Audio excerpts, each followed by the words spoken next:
পৃথিবীর বুকে ইতিহাস সবচেয়ে বেশি আমাদের দেশে যখন বিশ্বকাপ ফুটবল খেলা আসে, পৃথিবীর কোনো দেশে এমন অপৈচ্য পয়সা খরচ করে না। আমাদের দেশে যে পরিমাণ অপৈচ্য পয়সা খরচ করতেছে, এক একজন এক এক দলের সাপোর্ট নিচ্ছে, আর সে লক্ষ লক্ষ টাকা খরচ করে ব্যানার তৈরি করতেছে, বিভিন্ন ব্যানার তৈরি করতেছে, বাড়ি রং করতেছে, ভ্যান রং করতেছে, দোকানপাট রং করে দিচ্ছে। ঠিক আছে, এরা সঠিক জায়গায় 1 টাকা দান করবে না। অথচ দেখুন, সেদিনকে দেখলাম এক লোক বইয়ের নামে 50,000 টাকা রিং তুলে সেটা বাড়ি রং করেছে, ভ্যান রং করেছে এবং পতাকা লাগিয়েছে। আরেকজন 7,000 পতাকা লাগিয়েছে আর্জেন্টিনার, আরেকজন ব্রাজিলের 7.5 কিলোমিটার পতাকা লাগিয়েছে, আরেকজন 8.5 কিলোমিটার আর্জেন্টিনা পতাকা লাগিয়েছে, আরেকজন আপনার 20 কিলোমিটার আপনার জার্মানির পতাকা লাগিয়েছে, কেউ ফ্রান্সের লাগিয়েছে।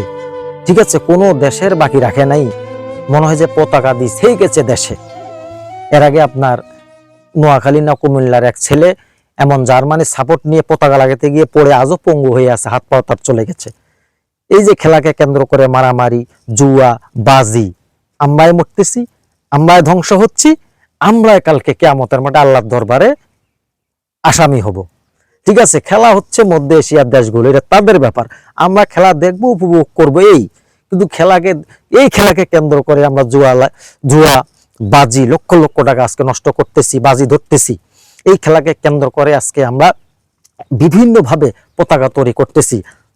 কেউ তার দল জিতে নাই, সে ফাঁসি দিয়ে আত্মহত্যা করে, এমনও রেকর্ড আছে।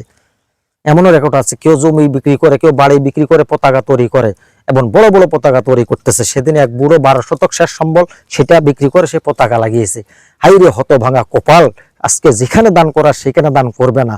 এই হলো আজকে বাঙালির এই অবস্থা। এই জন্য আজকে এই যে অধপতন, আজকে কেন এত আজাব গজব আসতেছে, এটা আমাদের দুই হাতের কামাই। এখন কি আরো সামনে এসছে বড় জিনিস দেখতে হবে, আরো বড় গজব আমাদের উপর নেমে আসবে যদি আমরা এখনো সতর্ক না হই। এখনো বলতেছি, সতর্ক হন, ফিরে আসুন, খেলাকে খেলার জায়গায় রেখে খেলা সুন্দরভাবে উপভোগ করুন।